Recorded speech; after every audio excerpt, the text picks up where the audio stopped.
I'm Josh with Waupaca Community Media. We're joined with Aaron Jensen from the City of Waupaca and Ron Sari from the Waupaca School District. And first thing we want to talk about today is the zoning code rewrite that the city is working through. And that has a lot to do if you're building something new, remodeling something, what can be on this property, what can't be on this property. You can't put a garage here, all sorts of stuff. And that's been a process the city's been talking about for quite a while, just to get that up to date, consistent. And there's going to be a public hearing coming up. So tell us about that, Aaron. Yeah, good setup. So we have been working through this process with Plan Commission for the past a couple months, and we kind of joked about how our members on Plan Commission are going to be scrambling to get on other boards because I think they've had about 7, 8, 9 meetings in the last, 3 months. And they've done a great job. Our zoning administrator and our staff here in the Community and Economic Development Department have all contributed to what we're looking at in this public hearing. That public hearing is going to be October 20th. We've just gone through it over those meetings that I just mentioned and just kind of gone through each section and said, is this, what do we want our community to look like? What does the public want our community to look like in all of these different areas? And I think Plan Commission got it to a point this last week where they said, hey, we're ready to roll with this first draft and let's put it to a public hearing. And because of the process and the notices, there's got to be 2 notices for public hearing. It puts us out to October 20th.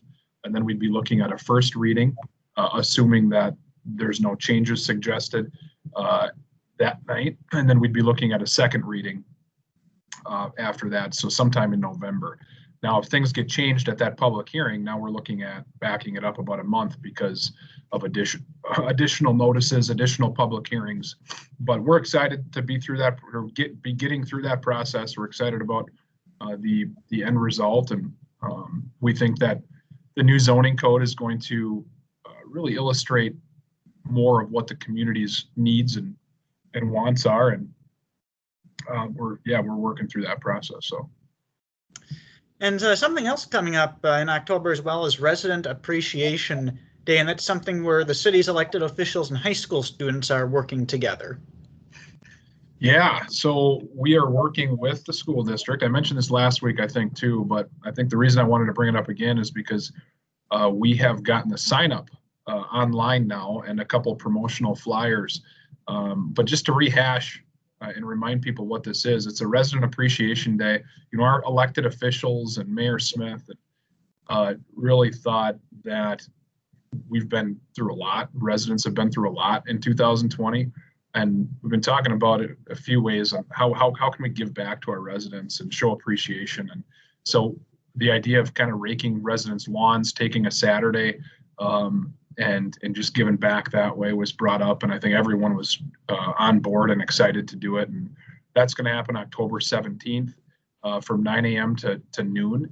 And you can sign up to have your lawn raked online. And I'm going to turn that over to you because you know where to do that better than I do, Josh. So there's a link on the homepage, cityofwaupaca.org, that says Resident Appreciation Day, and just click on that.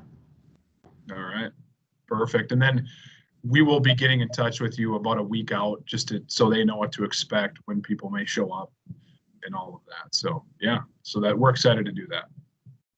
And speaking of the high school and the schools, Ron, you're in the first full week of school. Last week was that shortened week we all had, celebrating the unofficial end of summer. And you're in your first full week. Things are still looking good. I know you're studying the numbers in the county and the surrounding area just to have a grasp on how things are trending with COVID, and that's in a positive direction. Yeah. These last 10 days have been really good. Yesterday we had 0, the day before 2, the day before that 2.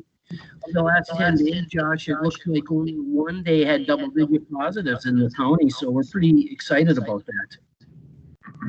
Yeah, the way the numbers are trending makes it easy for you as a school district to figure out what's next. And that's a discussion coming up next week countywide with all the school districts is how should the schools be? Should they be in person, virtual, a hybrid, and what's coming up? And tell us about the discussion you anticipate next week. It'll be a good discussion. It takes place at 12:30 on Wednesday the 23rd. right now, a majority of the schools in our county are in person or are planning to move to in person soon. We're the only one right now that is still in limbo with our AB schedule in the 7th through 12th grade. So on Wednesday next week, we'll be looking at do we continue where we're at with the 7th through 12th grade on an AB schedule, or do we move to the in-person learning 4 days a week with our 7th through 12th grade? And so we'll be looking at that decision-making framework that I talked about last week. We'll be looking at the data on the county dashboard that talks about hospitalizations, how many people within our boundaries have a positive COVID diagnosis, how many,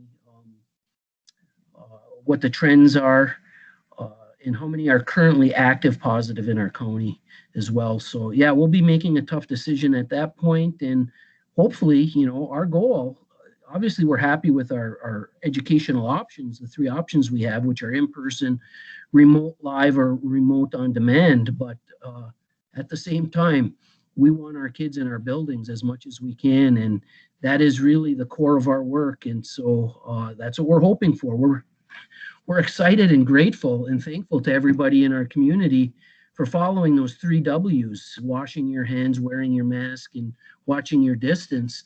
I believe that because of our community's diligence to this, it's been a part of our level of success in staying open, being able to open, and moving hopefully to more in-person learning to take place. Our community is doing a great job. And last week we talked a little bit as well about if you have a child at home that's sick and they have a sibling that's doing well, to keep that sibling home until we can find out if the ill child is positive or not.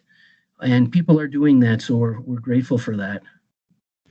That's great to hear. And something else you're going to be doing a survey on shortly with your remote learners is finding out if they're interested in having meals available for pickup. That's right. It's going to be a brief survey, and we're looking for a couple pieces of information. One is the meals, and the other is just how we're doing. We're looking for feedback. We want to grow. We want to continue to get better. We want to know where the bumps and the hiccups are. At the same time, we want to know what's going good. So we're going to be asking just a small number of questions in regards to that, whether they're in-person learners, whether they are remote live or remote on demand, or they're 7th through 12th graders on that AB schedule. We want that feedback. I think within the last couple of weeks, I forget when now, I think 2 weeks ago, we announced that the USDA has made all meals, breakfast and lunch at schools at no cost to families. So one of the questions we have is those remote learners that are learning virtually, do they want to take part in getting these meals, these no-cost meals? And I'm sure there's a lot that do. And so we've got some questions about that, and then we're going to analyze that data and have some meetings and talk about how we're going to address it. And more information will come later this month or early next month in regards to that, so parents can stay tuned for that. But this survey, Josh, is going to come out hopefully this week on Friday. When we do our weekly update to families and staff, we hope to have it attached there or somehow related to that. And we're looking at a short turnaround for this survey, Josh. Hopefully everybody can have it completed by Tuesday of next week, if we are able to send it out this week on Friday. So be on the lookout for that survey. Aaron, another activity that youth look forward to each year is Halloween, and I know you want to speak a little bit about that. Yeah, so a couple things on that. Every year, our Park and Rec department puts on a Halloween event that has just tons of kids, hundreds of kids and families in the rec center, jam-packed. Kind of hard to not have it shoulder to shoulder there. So they're moving it outside. They're still going to have it. They're going to have a kind of an altered event at Swan Park area. I think that's going to be it's always typically the Friday before. I'm not going to give too many details because I'm going to be wrong on the details, but keep an eye on the Park and Rec website and social media. They'll be providing those details soon, and they're working hard to make sure that people can enjoy Halloween and that event in a little altered capacity to keep people safe. And then a little bit of like internal conversations we've been having around Halloween. It just started coming up around with some residents on what is Halloween going to look like. Is trick or treating happening? And I had a conversation with city administrators this morning around the county and public health department, and the public health department is suggesting that, hey, they think Halloween and trick or treating can happen. And that's the conversation that myself and Mayor Smith have had too. And I've got 2 kids, and I can tell you that a frequent Halloweener or trick or treater, you're staying with your family. It's pretty easy to stay separated from others. If people do not want to participate as far as handing out candy, signs can be put on the door, things like that. Obviously, nursing homes sometimes have big events. That won't be happening this year. They'll be on lockdown, and we'll just encourage people not to go anywhere near the nursing homes. You won't be able to get in anyways. But we think that's an event that can happen and kind of bring back a little bit of normalcy and can happen safely. And also, we just ask that people would respect the people who aren't participating or participating in a little different manner. So that's a little bit about Halloween and the conversations that are happening right now. We'll put more information out on that, Josh, kind of in writing through social media and website and things in the next couple of weeks. And the last thing we want to touch on, we've touched on it the past couple of weeks, is the budget. And the city found out their shared revenue numbers, and while there's some loss, it's not as damaging as it could have been. Yeah, so if you remember last week, we talked about anywhere from 0 to 30% shared revenue cuts. You asked the question, Aaron, how much does 30% look like? And it was like $267,000. And we just heard yesterday morning that our shared revenue cut is only $9,000. So that was although it's a cut, it's a huge win for us, and that made for a good Tuesday for us. 9,000 is a lot easier to make up than 200,000. It is, absolutely. And then that doesn't guarantee, what 2022 or 2023 looks like, but at least 2021 looks manageable. And then it's kind of just keeping on that budget theme.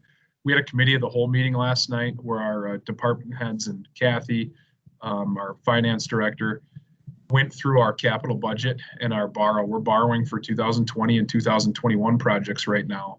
And we have some pretty incredible rates. We were looking at interest rates of about 1.3%, which is kind of unheard of, probably hasn't been seen in a long time, if ever. And a lot of people are taking advantage of that, including us. And the good news is, and this is just a huge credit to staff, including yourself, Josh, our finance director, of course, past councils and the policy making and decision making they've set, and our mayor on where we've been headed over the last 5 to 10 years. And we were able to talk about a lot of projects last night in our capital plan that we're able to get most everything we feel like we need to get done. And not only that, but even have conversations around quality of life projects that can make this a better place to live, while talking about reducing the mill rate or the debt portion of the mill rate. So it was I think we all walked out of there virtually last night, feeling pretty positive about where we're headed. And I just can't say enough about the preparation that staff put into that and our elected officials. So that's some good news. As far as projects go next week, I think the biggest one our residents will notice is Main Street. But are there any other projects next year people should be on the lookout for? Main Street's a big one. We've been talking about it for 5 years. Forever. Probably, right? Yeah. So that'll be the big one. That'll be the most visible. We're talking about some projects in like I said, some quality of life projects that would be partnerships with other groups and fundraising and things like that. So where we're maybe looking to leverage 50% of dollars towards a large project, and the details of those projects and what they'll look like will be vetted out here, I think, as we move along and as fundraising happens. But I'll tell you, I think people will know about it as we get close to hitting those fundraising marks, and we're excited to move in that direction. So. Very good. Well, Ron, Aaron, thanks again, as always, for making time each week to get the community up to date with what's going on. And it's encouraging week after week. It's just a lot of positive news that you have. Hey, thanks, Josh. Thanks for having us again, Josh.